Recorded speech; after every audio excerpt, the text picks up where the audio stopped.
దేవునికి స్తోత్రం, దేవునికి స్తోత్రం. హల్లెలూయా, హల్లెలూయా. సమస్త మహిమ ఘనత ప్రభావములు మన యేసుకే కలుగునుగాక, తండ్రికి కలుగునుగాక. ఆమేన్. మీ అందరూ ఎలా ఉన్నారండి? బాగున్నారా?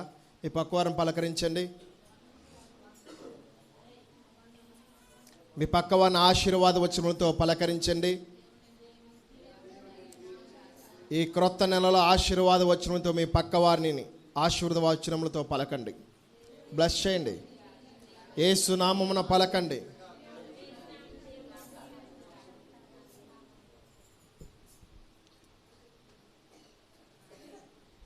Good afternoon to everyone. ఈ మధ్యాహ్న సమయంలో మీ అందరికీ శుభములు తెలియపరుస్తున్నాం. ఆమేన్. ఈ నెలంతా విశేషమైన కృప మనకు తోడైండును గాక. పరిశుద్ధాత్మ అగ్ని జ్వాలలు మనకు, మన కుటుంబములకు, మీకు కలిగిన చేతి పనులకు, ఉద్యోగములకు, వ్యాపారములకు ప్రతి విషయములో పరిశుద్ధాత్మ కంచె మీకు వేయబడును గాక, మీ బిడ్డలకు వేయబడును గాక. ఆమేన్.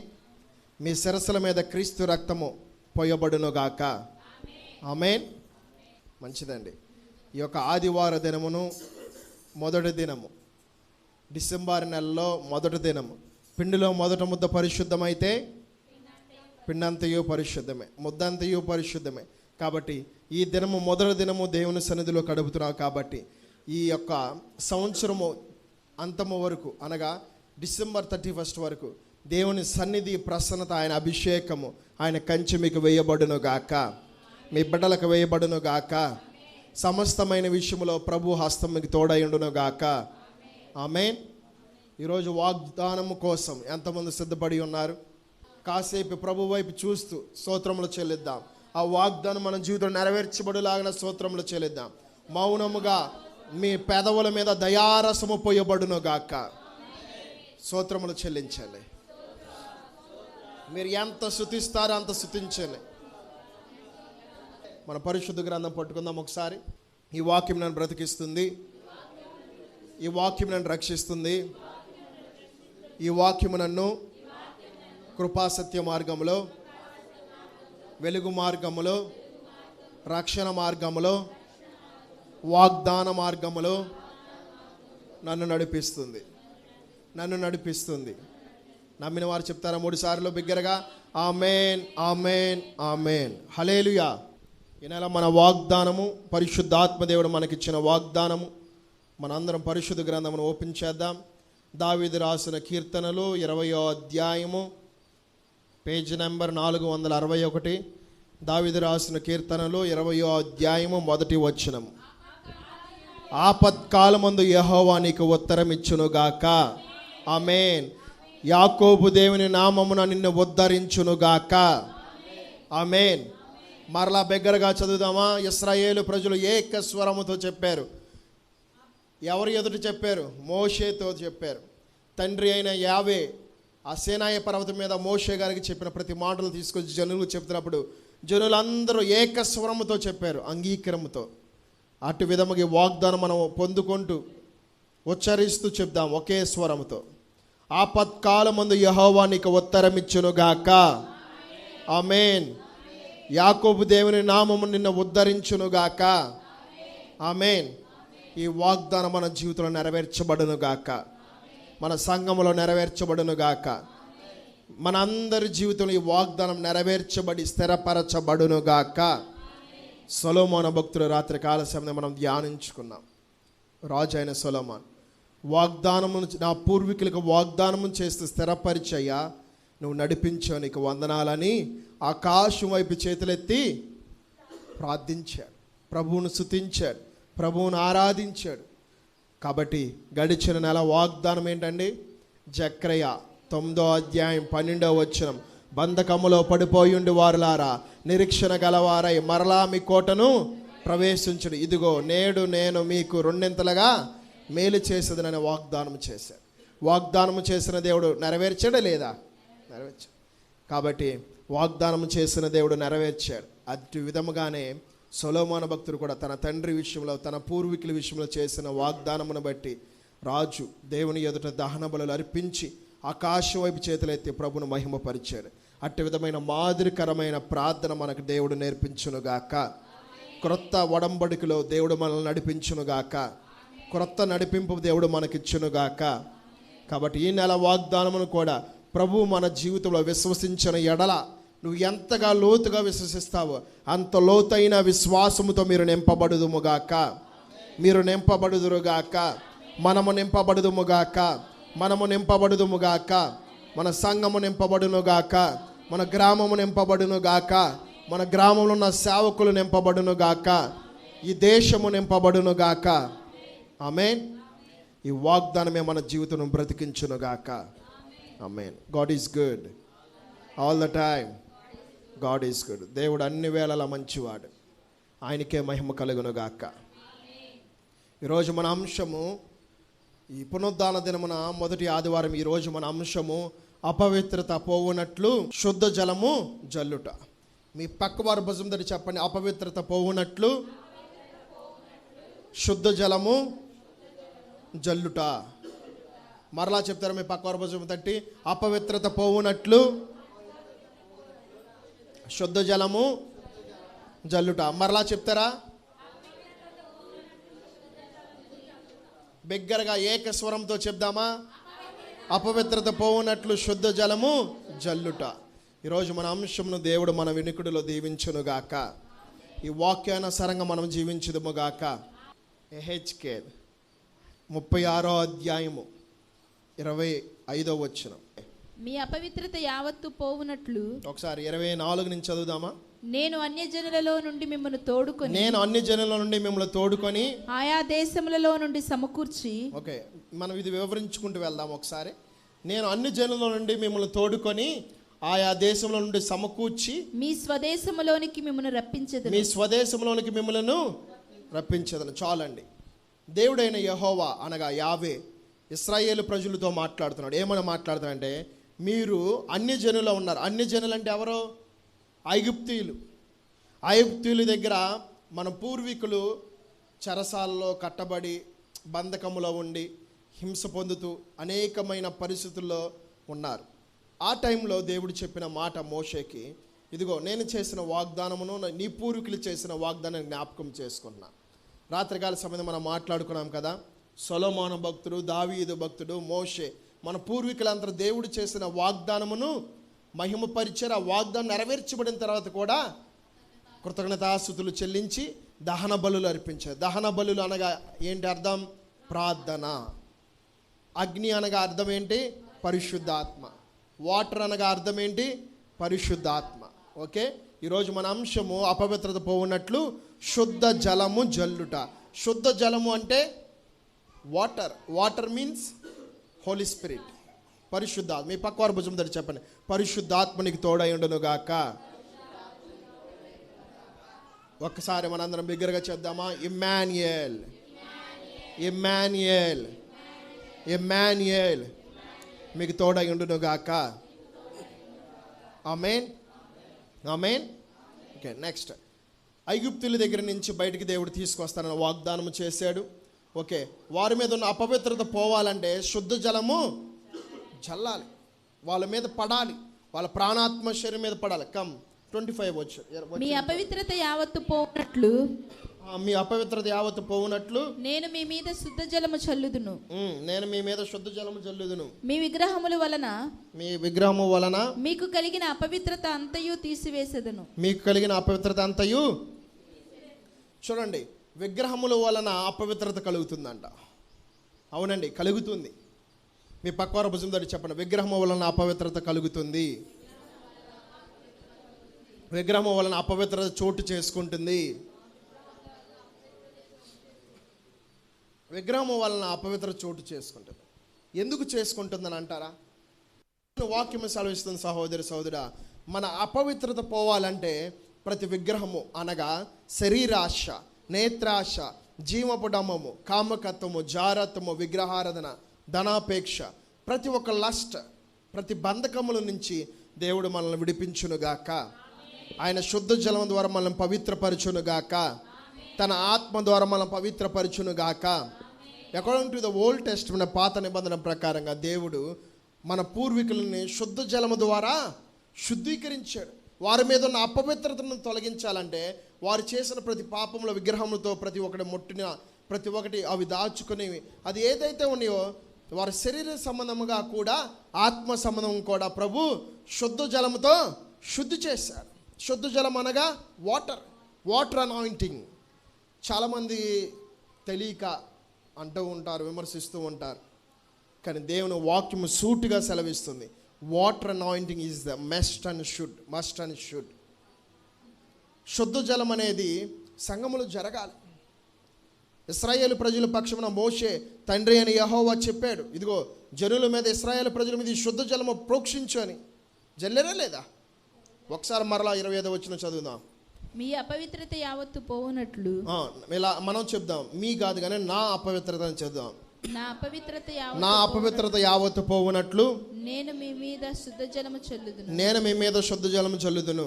మీ విగ్రహముల వలన మీకు కలిగిన అపవిత్రత అంతయు తీసివేసేదను. నా విగ్రహము వలన మీకు కలిగిన అపవిత్రతను అంతయు తీసివేసేదను. ఎవరు చెప్తున్నారు ఈ మాట?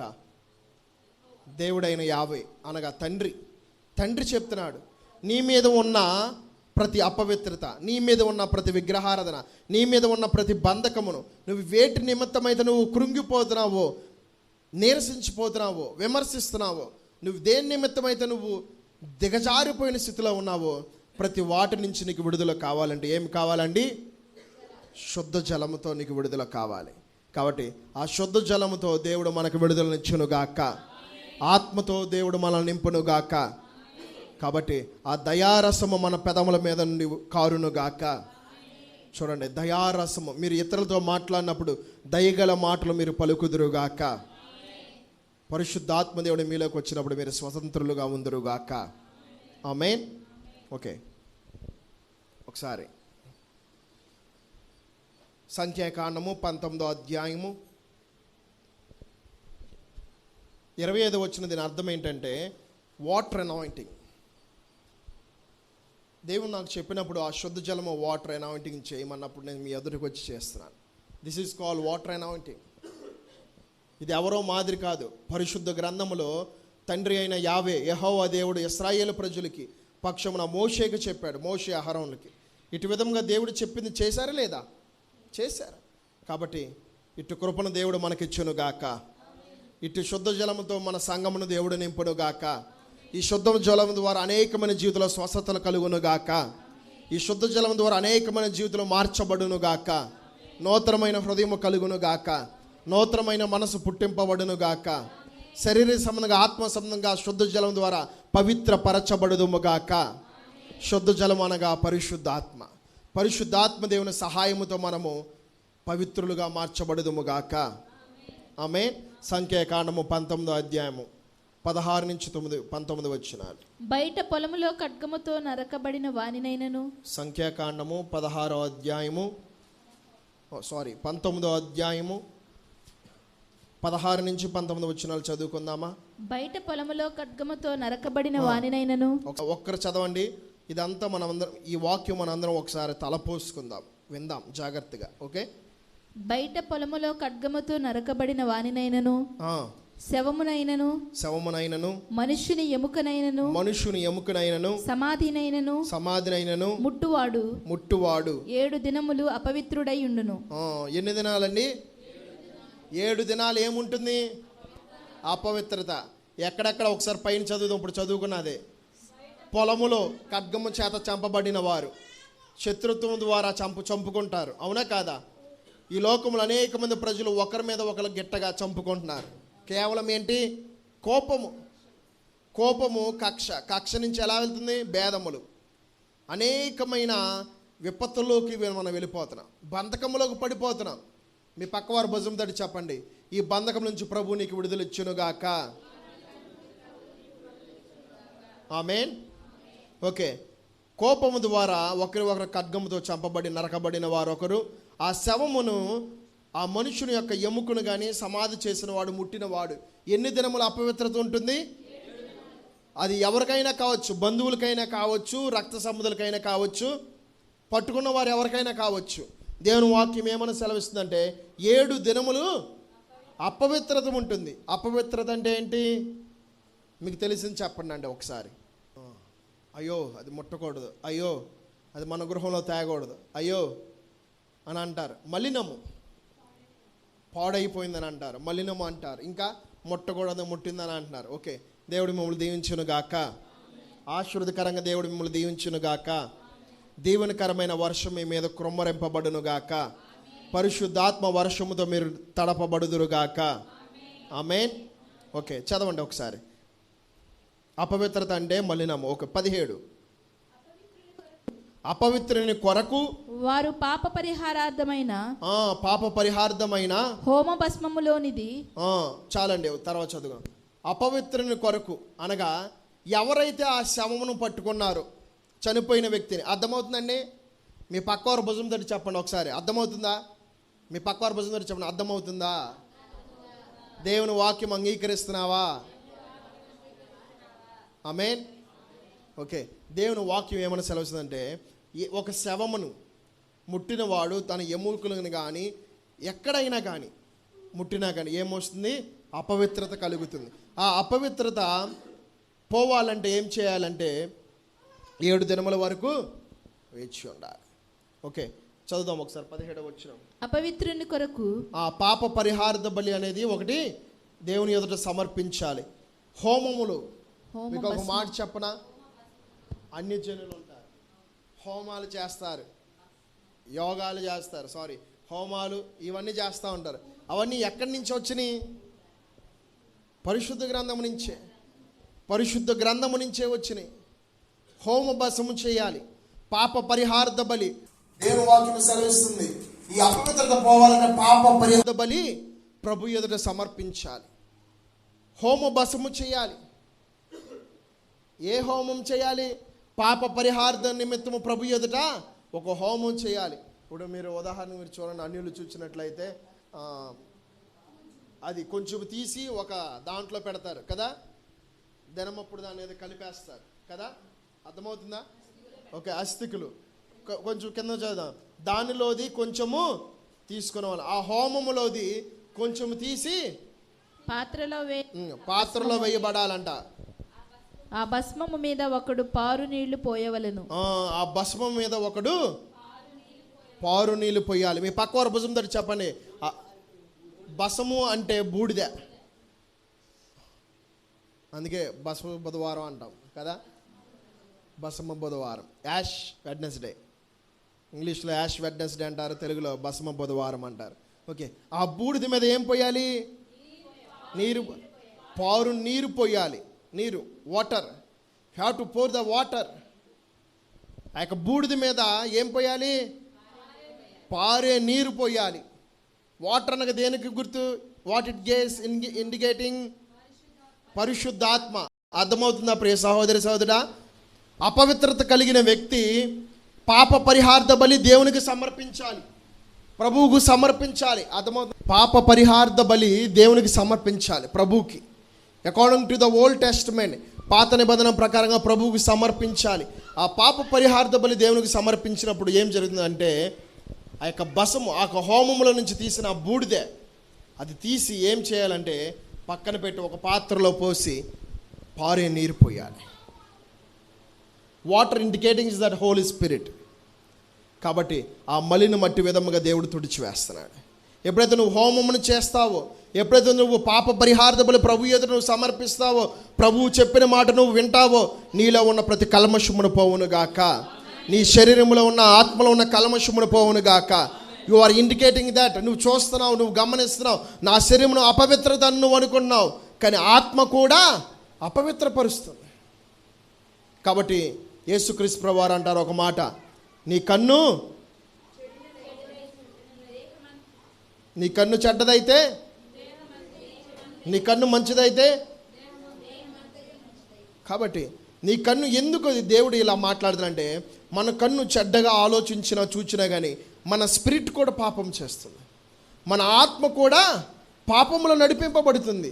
శరీర సంబంధంగా అపవిత్రమయ్యాం, ఆత్మ సంబంధంగా ఎలా అపవిత్రమయ్యాయా అని మనం అంటామా? అవును, అయ్యాం. ఎందుకంటే మన కన్ను పాపం చేస్తుంది. అపవిత్రమైన ఆలోచించిన ముట్టినా కానీ ఏంటి? పాపమే. According to the Old Testament, పాత నిబంధన ప్రకారంగా పాపము చేస్తే తప్పు, కానీ న్యూ టెస్ట్మెంట్ ప్రకారం ఏంటండి, చూస్తే తప్పు, ఆలోచిస్తే తప్పు, తలంచినా తప్పే. కాబట్టి మన ప్రాణ ఆత్మ శరీరం ప్రభు తన శుద్ధ జలముతో కడుగునుగాక, బాగుగా కడుగునుగాక. మనలో ఉన్న పాప పరిహార్థ బలిని ప్రభు ఆయన తండ్రి ఎదుట సమర్పించాడు. అదిగో 2 చేతులు చాపి ప్రభు నీ కోసము నా కోసము కలవరసులలో గోల్కొతా కొండ మీద మరణించాడు. కాబట్టి మన పాపములు, మన శాపములు, మన దోషములు, మన అతిక్రమములు, మన బంధకములు ప్రతి ఒక్కటి ప్రభు మోసుకున్నాడు. తండ్రే మోపాడు తన కుమారుడు మీద. ఎందుకంటే మనము శుద్ధ చేయబడాలి, తన రక్తము చేత శుద్ధీకరించబడాలి, తన ఆత్మ చేత శుద్ధీకరించబడాలి, తన శుద్ధ జలము చేత ప్రభు మనల్ని శుద్ధీకరించునుగాక, తన రక్తము చేత ప్రభు మనల్ని శుద్ధీకరించునుగాక. 18వ వచనం చదువుదాం. 18 చదవండి ఒకసారి. తరువాత పవిత్రుడైన ఒకడు హిసోపు తీసుకొని, తర్వాత పవిత్రుడైన ఒకడు, పవిత్రుడు అంటే మంచివాడు, అపవిత్రుడు అంటే చెడ్డవాడు. పవిత్రుడైన ఒకడు ఈ సోపును తీసుకొని కొంచెము పాత్రలో నీళ్లు తీసుకొని ఆ ఈ సోపు మొక్కను ఆ యొక్క పెట్టి చల్లాలి. నెక్స్ట్ చదవండి. ఆ గుడారము మీదను దానిలోని సమస్తమైన నేలలో ముంచి ఆ గుడారం మీదను దానిలో ఉన్న సమస్తమైన ఉపకరణముల మీదను అక్కడనున్న మనుషుల మీదను. ఒకసారి చదువుదాం. ఉపకరణములు అంటే ఏంటండి? పనిముట్లు, వస్తువులు ఎక్సెట్రా. నీ గృహంలో ఏదైతే పనిముట్లు ఉన్నాయో అవి దాని ఉపకరణములు అంటారు. నెక్స్ట్, అక్కడనున్న మనుషుల మీదను, అక్కడ ఉన్న మనుషుల మీదను ఎముకనే గాని నరకబడిన వానినే గాని శవమునే గాని సమాధినే గాని ముట్టిన వాని మీదను దానిని ప్రోక్షింపవలెను. చాలండి. నెక్స్ట్ తర్వాత చదువుకుందాం. సమాధినే గాని, ఎముకనే గాని, మాంసమునే గాని, దేనైనా కావచ్చు. ఏం చేయాలంటే ఒక పాత్ర తీసుకోవాలి, పవిత్రుడు తీసుకోవాలి. అపవిత్రుడు తీసుకోవాలా, పవిత్రుడు తీసుకోవాలా? మీ పక్కవారి భుజం చెప్పండి. పవిత్రుడు తీసుకోవాలి. పవిత్రుడు పాత్రను తీసుకోవాలి. ఆ పాత్రను నువ్వు పొందుకోవాలి. ఓకే, ఆ పాత్ర అనగా మన హృదయము. ఆ పాత్రలో నీరు అనగా పరిశుద్ధాత్మ, అనగా మన హృదయములో పరిశుద్ధాత్మ దేవుడు వచ్చునుగాక. ఆ నీటితో మన హృదయమును కడుగునుగాక. ఓకే, హిస్సోపుతో ఆ యొక్క వ్యక్తిని జల్లాలి. ఆ హిస్సోపు మొక్క, ఈ పాత్ర ఇది ఉంది ఉదాహరణకి, ఆ పాత్ర ఇటు అందుకోండి ఒకసారి. ఇదిగోను, ఇది చూడండి, దీంట్లో వాటర్ పోయబడినాయి. ఓకే, వాటర్ పడినాయి. ఇది కుంచె అనుకోండి, హిస్సోపు కుంచె. హిస్సోపు కుంచె ఉదాహరణకి ఈ సిస్టర్ అపవిత్రాలుగా ఉంది. ఇగో హిస్సోపు కుంచెతో తిన మీద చల్లుతున్నాను. నీకు కలిగిన ఏదైతే వస్తువులు ఉన్నాయో నీ గృహముల మీద, నువ్వు ఎక్కడైతే తాకేవో వాటి మీద ఈ సోపు కొంచెం ఇదిగో వాటర్ జరుగుతుంది, అనాయింటింగ్ జరుగుతుంది శుద్ధ జలము ద్వారా. కాబట్టి సో దట్ ఈ విధంగా చేసిన ద్వారా నీకు శుద్ధీకరించబడతావు. ఎన్ని దినములుగా కూడా చూద్దాం. 3 to 7 days. 18వ వచనం చదువుదాం. మూడవ దినమున పవిత్రుడు అపవిత్రుని మీద దానిని ప్రోక్షింపవలెను. ఏ డేట్ చేయాలండి? 3వ దినము కానీ 7వ దినము కానీ పవిత్రుడు అనగా మంచివాడు, ఆ యొక్క మలినము పట్టుకోలేని వ్యక్తి ఆ పాత్రను పట్టుకొని వాటర్ శుద్ధ జలము పోసి ఈ సోపు కుంచి పెట్టి ప్రార్థించి అపవిత్రుని మీద జల్లాలి, ప్రోక్షించాలి. అపవిత్ర కలిగిన వస్తువుల మీద ప్రోక్షించాలి. తనకు కలిగిన ఏదైతే వస్తువులు ఉన్నాయో తనకు కలిగిన ప్రతి ఒక్క బిలాంగింగ్స్ మీద జల్లాలి. ఏ డే జల్లాలండి? 3వ దినమా 7వ దినమా జరగాలి. 7వ దినము 3వ దినము మన పరిశుద్ధ గ్రంథంలో కూడా చాలా విలువైన దినములు. కాబట్టి అట్టి దినములు దేవుడు ఈ గ్రంథంలో లెక్కించాడు. కాబట్టి 3వ దినమున జల్లాలి, 7వ దినమున జల్లాలి. కాబట్టి 3 days ఫాస్టింగ్స్, 7 days ఫాస్టింగ్స్. కాబట్టి ఎప్పుడైతే మనము ఉపవాసం ఉండి ప్రభు ఎదుటికి వస్తామో ఆ వాటర్ అనాయింటింగ్ ద్వారా దేవుడు మనల్ని శుద్ధీకరించునుగాక, మన హృదయమును శుద్ధీకరించునుగాక. ఆమేన్. చదవండి. 7వ దినమున వాడు పాప శుద్ధి చేసుకొని తన బట్టలు ఉతుక్కొని నీళ్లతో స్నానము చేసి సాయంకాలమున పవిత్రుడగును. సాయంత్రకాలమున పవిత్రుడు అవుతాడు. తన బట్టలు ఉతుక్కోవాలంట. తానే ఉతుక్కోవాలా, ఇతరులు ఉతకాలా? చెప్పాలి. అపవిత్రుడైన వ్యక్తి బట్టలు ఎవరు ఉతకాలండి? అపవిత్రుడి బట్టలు అపవిత్రుడే ఉతుక్కోవాలి. స్నానం చేయాలి, తలస్నానం చేయాలి, శరీరం అంతా శుభ్రపరచుకోవాలి, శుద్ధీకరించుకోవాలి, తన కలిగిన బిలాంగింగ్స్ అందరిని శుద్ధి చేసుకోవాలి, గృహమును శుద్ధి చేసుకోవాలి, శుద్ధీకరణ చేసుకోవాలి. శుద్ధీకరణగా మన హృదయం అండి. కాబట్టి దేవుడు మన హృదయమును శుద్ధీకరించునుగాక, మన ప్రాణాత్మ శరీరమును శుద్ధీకరించునుగాక. ఆమేన్. ఎహెచ్కేల్ 11వ అధ్యాయము 19వ వచనం. వారు నా కట్టడలను నా విధులను అనుసరించి గైకొనున్నట్లు నేను వారి శరీరంలో నుండి రాతి గుండెను తీసివేసి వారికి మాంసము గుండెనిచ్చి వారికి ఏక మనసును కలగచేసి వారి యందు నూతన ఆత్మను పుట్టింతును. అప్పుడు వారు నా జనులయ్యుందురు. ఆమేన్. దేవుడైన యెహోవా ఏమని చెప్తున్నాడండి? చెప్పండి. నా కట్టడలను నా ఆజ్ఞలను అనుసరించి నడవాలి. ఇదిగో రాతి గుండె ఉంటే మన కన్నిటి ప్రార్థన వచ్చిద్దా? రాతి గుండె మనకుంటే మోకాల అనుభవం వచ్చిద్దా? రాతి గుండె మనకుందనుకుంటే దేవుని మాట వింటామా? రాతి గుండె మనకుంటే తల్లిదండ్రుల మాట వింటామా? వినం. రాతి గుండె మనకుందనుకో ఎవరి మాటేనో, మన ఇష్టం, మన లోకం. అవునా కాదా? అవునా కాదా?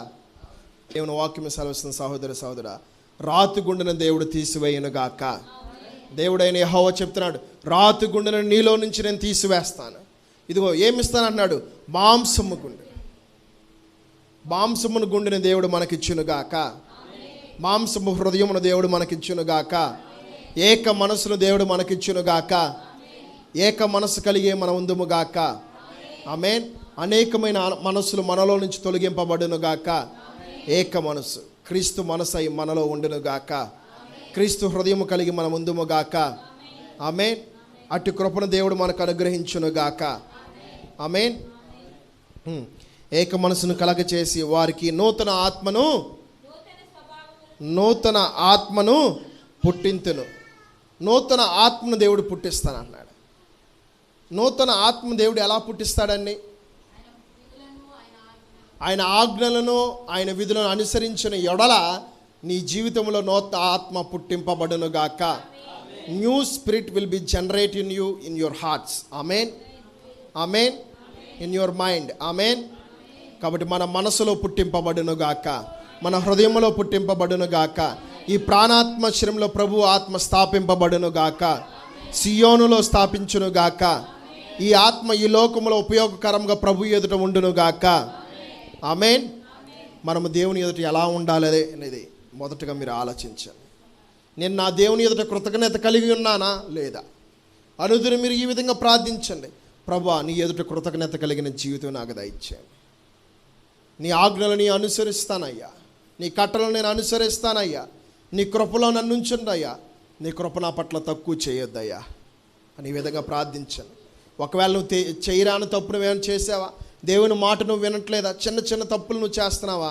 మరి చిన్న చిన్న తప్పులు చేసినప్పుడు కూడా ఆ బ్లెస్సింగ్ సాగిపోవాలి కదా. ఇలా ప్రార్థించను. ప్రభువా, నీ కృప తక్కువ చేయొద్దయ్యా, నీ కృప నన్ను తక్కువ చేయొద్దయ్యా. కృప తక్కువ చేయబడితే ఏమవుతాము? శోధించబడతాం, హింసించబడతాం. మనలో ఆయన ఆత్మ ఉండదు. కఠినమైన హృదయం వస్తుంది, రాతి గుండె కలుగుతుంది, చిరాకులు పుడతాయి, విసుగులతో ఉంటాం. కాబట్టి ఇటువంటి కండిషన్స్ నుంచి దేవుడు మనల్ని విడుదలిచ్చునుగాక. ఆ వాగ్దానమును బట్టి విడుదలనిచ్చునుగాక. ఆపత్కాలమందు యెహోవా నీకు ఉత్తరం ఇచ్చునుగాక. నువ్వు ఎప్పుడైతే మోకరించి ప్రార్థిస్తావో ప్రభువు నీకు ఉత్తరం ఇచ్చునుగాక. యాకోబు దేవుడు నీకు సహాయము చేయునుగాక. ఆమేన్. ఆమేన్. ఓకే, చదువుదాం ఒకసారి. వారి నా కట్టడలను నా అనుసరించి గైకొనున్నట్లు నేను వారి శరీరంలో నుండి రాతి గుండెను తీసివేసి వారికి మాంసమును గుండె ఇచ్చి వారికి ఏక మనసును కలగజేసి నూతన ఆత్మను పుట్టింతును.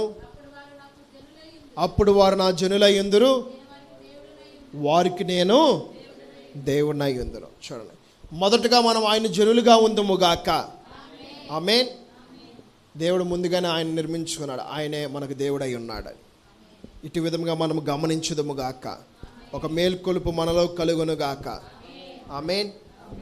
37 అధ్యాయం 14 వచనం చదువుదాం ఒకసారి. 37:14 వచనం. నేను యెహోవానై ఉన్నానని మీరు తెలుసుకొందురు. పరిశుద్ధాత్మ దేవుడు ఈ విధంగా మనతో మాట్లాడుతున్నాడు. నేను యెహోవానై ఉన్నానని మీరు నేను తెలుసుకొందురు. యెహోవానై ఉన్నానని మీరు తెలుసుకొందురు. మీరు బ్రతుకున్నట్లు నా ఆత్మను మీలో ఉంచి, మీరు బ్రతుకున్నట్లు నా ఆత్మను మీలో ఉంచి, మీ దేశములో మిమ్మల్ని నివసింపజేసేదను. మీ దేశములో మిమ్మల్ని నివసింపజేసేదను. యెహోవానగు నేను మాట ఇచ్చి దాన్ని యెహోవానగు నేను మాట ఇచ్చి దాన్ని నెరవేర్తునని మీరు తెలుసుకొందురు. మీరు తెలుసుకొందురు. ఇదే యెహోవా వాక్కు. ఇదే యెహోవా వాక్కు. ఆమేన్. ఆమేన్. మీరు చావకుండా బ్రతుకుదురు గాక. ప్రభు ఆత్మతో బ్రతుకుదుము గాక. మీ స్వదేశములో దేవుని ఆత్మతో నింపబడి మీరు ఉద్భవింపబడుదురు గాక. ఉజ్జీవముతో నింపబడుదురు గాక. ఆరోగ్యముతో నింపబడును గాక. మీ స్వదేశములో నిలబడి చెప్పండి, యేసు నామమున నాలోకి సర్వశక్తులైన ఆత్మతో నింపబడును గాక. ఆ ఆత్మ నన్ను ఆరోగ్యమును కలగచేయునుగాక, క్షేమమును కలగచేయునుగాక. యేసు నామమున ప్రభు ఆత్మ మిమ్మల్ని స్వతంత్రమును కలగచేయునుగాక, ఆరోగ్యమును కలగచేయునుగాక, క్షేమాభివృద్ధి కలగచేయునుగాక, దీర్ఘాయుష్యును కలగచేయునుగాక, మీ నోటిలో నవ్వు కలగచేయునుగాక. ఆమేన్. క్షేమాభివృద్ధి ఎల్లప్పుడు మీ వెంట వచ్చునుగాక. నది వలె సమాధానం మీకు కలుగునుగాక. మీ జీవితంలో యేసు నామమున శాంతి కలుగునుగాక. ఆమేన్. కాబట్టి దేవుని ఆత్మ, తండ్రి ఆత్మే పరిశుద్ధాత్మ. అవునా కాదా? అవునా కాదా? పరిశుద్ధాత్మ అంటే ఎవరు అనుకున్నా? పరిశుద్ధాత్మను వెక్కిరించేవాడు ఈ లోకములో కానీ పరలోకమందు కానీ క్షమాపణ లేదు. యేసుక్రీస్తు ప్రభువారిని తిట్టారు, ఉమ్ము ఊసారు, తన్నారు, విమర్శించారు, క్షమాపణ ఉంది. కానీ పరిశుద్ధాత్మ దేవునికి క్షమాపణ యహమందు పరమందు లేదు. అందుకని దేవుని వాక్యం సెలవిస్తుంది 37:14 వచనంలో. ఒకసారి, నేను యెహోవానై ఉన్నానని మీరు తెలుసుకొందురు. మీరు బ్రతుకున్నట్లు నా ఆత్మను మీలో ఉంచి. చూడండి, మనలో ఏమి ఉందండి? పరిశుద్ధాత్మ. మనలో ఒక్కసారి శ్వాస ఆగిపోయింది అనుకోండి, కుప్పకూలి పడిపోతాం. అవునా కాదా? దేవుని ఆత్మ ఉంది కాబట్టే మనము సజీవులుగా ఉన్నాం. నీ స్వదేశములో ఉన్నావు, నీకు ఇష్టమైనది నువ్వు తింటున్నావు, నీకు ఇష్టమైన ప్రదేశంలో నువ్వు వెళ్తున్నావు. అర్థమవుతుందా? కాబట్టి దేవునికి ఇష్ట ప్రకారంగా మనం నడువుదుము గాక. ఆయన ఇచ్చిన ఆత్మ కాబట్టి ఆయనకు లోబడి ఉందుము గాక. మొదటగా ఈ ఆత్మ ఆయనకు లోబడును గాక, ఈ శరీరం ఆయనకు లోబడును గాక. ఎల్లప్పుడూ కృతజ్ఞతాస్తుతులు ప్రభు ఎదుట చెల్లించుదుము గాక. ఆమేన్. కాబట్టి పరిశుద్ధాత్మను ప్రేమించండి. పరిశుద్ధాత్మ దేవుని మీ హృదయంలో ఆహ్వానించండి. ప్రభు ఆత్మ మీలో ముందుగానే స్థాపించేశాడు. ఆదామును అవ్వను మన పూర్వీకుల్ని ఆయన స్వరూపంలో నరునిగా దేవుడు చేశాడు. చేశాడు చేయలేదా? చేశాడు. మీ పక్కవారు భుజం తట్టి చెప్పండి, నరులను దేవుడు తన పోలికలో చేశాడు. చేసి ఏమిచ్చాడు? జీవాత్మను పోశాడు. జీవాత్మ. మీ పక్కవారు భుజం తట్టి చెప్పండి, జీవాత్మ, జీవాత్మ, సత్యస్వరూపయోగి ఆత్మ, దత్తపుత్ర ఆత్మ, సర్వోన్నత ఆత్మ, పరిశుద్ధాత్మ, తండ్రి ఆత్మ, వీటన్నింటినీ కలిసి పిలిచేదేనంటే పరిశుద్ధాత్మ. తండ్రి ఆత్మే ఈనాడు నీకు నాకు ఉపదేశమును కలగచేస్తుంది. జరగబోయే బయలుపరుస్తుంది. ఎవరి ఆత్మ? పరిశుద్ధాత్మ. తండ్రి ఆత్మే. తండ్రి ఆత్మ కాబట్టి మనము ఈ లోకంలో పరిశుద్ధాత్మగా మనము పిలుస్తున్నాం. కాబట్టి ఎల్లప్పుడూ పరిశుద్ధాత్మదేవుని మనము ప్రేమించుదుముగాక. ఆమేన్. అట్టి కృపను, అట్టి ప్రేమను, సహవాసములు ప్రభు మనల్ని నడిపించునుగాక. ఆమేన్. ఓకే, 27వ వచనం చదువుదాం ఒకసారి. 37, 27. ఎప్పుడైతే నువ్వు పరిశుద్ధాత్మ దేవుని నువ్వు ప్రేమిస్తావో, ఆహ్వానిస్తావో నీ హృదయంలోకి, 27వ వచనం చదువుదాం. ఈ విధంగా, నా మందిరము వారికి పైగా నుండును, నేను వారికి దేవుడిని అయ్యుందును, వారు నా జనులయ్యుందురు. ఆమేన్. చూడండి, నా మందిరం వారికి పైగా ఉంటుంది. ఎప్పుడైతే మనం దేవుని ప్రేమిస్తాం, దేవుని ఆత్మను వెంబడిస్తాం, దేవుని ఆత్మ ప్రకారంగా మనం నడిచి జీవిస్తాం ఈ లోకంలో, దేవుని ఆత్మ మనకు ఎల్లప్పుడూ పైగా ఉంటుంది. అందుకే దేవుని ఎల్లప్పుడూ నువ్వు ముందు పెట్టుకోవాలి, దేవుని ఎల్లప్పుడూ నువ్వు పైగా పెట్టుకోవాలి. నువ్వు ఆరాధన చేసినప్పుడు నువ్వు పై చేసి ఆరాధన చేస్తావా, కింద చేసి ఆరాధన చేస్తావా? చేతులు కింద నుంచి ఆరాధన చేస్తావా, పైకి లేపి ఆరాధన చేస్తావా? పైకి లేపి ఆరాధన చేస్తావు, పైకి లేపి చూపిస్తూ ప్రార్థిస్తావు, అవునా కాదా? కాబట్టి మందిరము పైన ఉంది, అనగా సియోనులో దేవుడు స్థాపించాడు ఆ మందిరం. ఆ మందిరము పేరు పరలోక రాజ్యం. మీ పక్కన భుజం దగ్గర చెప్పండి, ఆ రాజ్యంలో మనల్ని దేవుడు స్వతంత్రులుగా చెయ్యునుగాక, మన సంఘమును జ్ఞాపకము చేసుకొనుగాక, ఆ రాజ్యంలో దేవుడు మనల్ని నిలబెట్టునుగాక, ఆయన జనులుగా ఆయన రాజ్యంలో మనల్ని నివసింప చెయ్యునుగాక. ఆమేన్. యెర్మీయా గ్రంథం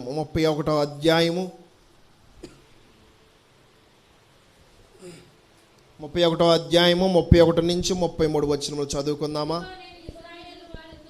ఇదిగో నేను ఇశ్రాయేలు వారితోనూ యూదా వారితోనూ క్రొత్త నిబంధన చేయి దినములు వచ్చుచున్నవి. ఇదే యెహోవా. క్రొత్త నిబంధన. క్రొత్త నిబంధన అంటే ఏంటి?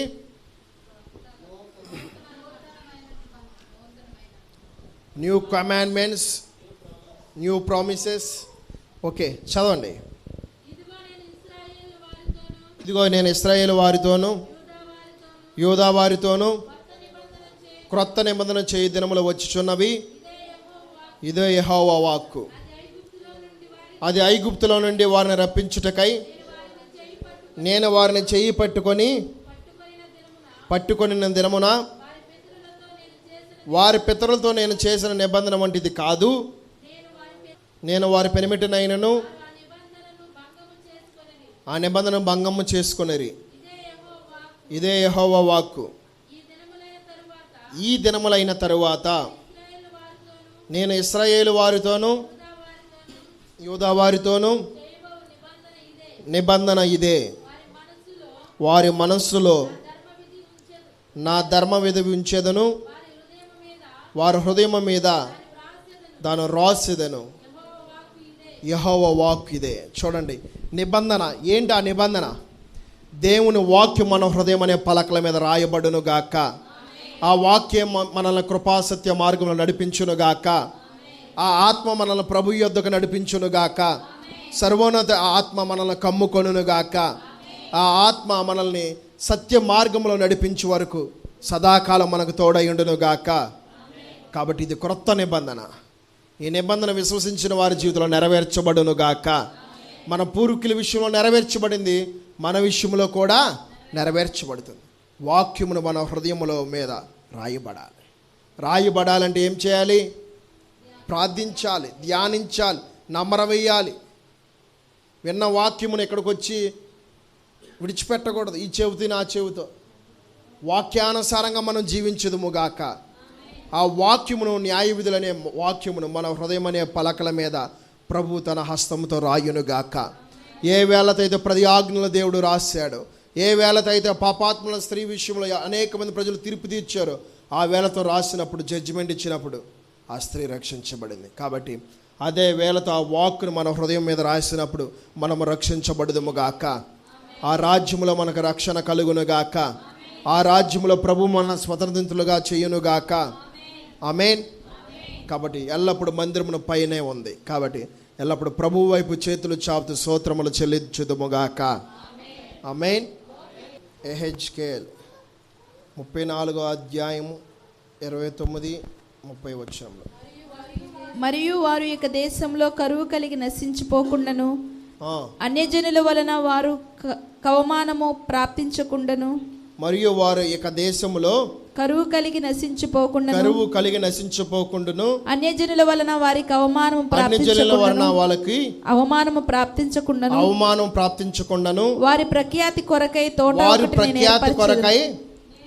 తోట ఒకటి ఏర్పరిచింది. నాతో ఒకటి చెప్తారా? వారి ప్రఖ్యాతి కొరకై, నా ప్రఖ్యాతి కొరకై తోట ఒకటిని దేవుడు ఏర్పరిచాడు. దేవుడు ఒక తోటను ఏర్పరిచాడండి. ఆ తోటను సేవించబడాలంటే ఏం కావాలి? వాటర్, నీళ్లు కావాలి, శుద్ధ జలము అనగా హోలీ స్పిరిట్, వాటర్ కావాలి. నువ్వు ఒక ఎస్టేట్ని కట్టారండి ఉదాహరణకి, ఓకే, ఎస్టేట్ కట్టినప్పుడు ఒక గార్డెన్ వదిలేస్తారు పార్క్కి, ఆ ఒక తోటను పెడతారు. ఆ తోట సేద్యం చేయాలన్నా కానీ, ఆ యొక్క చెట్లు పచ్చగా ఉండాలన్నా కానీ ఏం కావాలి? వాటర్ కావాలి, నీరు కావాలి. కాబట్టి తోట అనగా ఎవరండి? మనమే. కాబట్టి నీ తోట ఫలించాలి. ఆమేన్.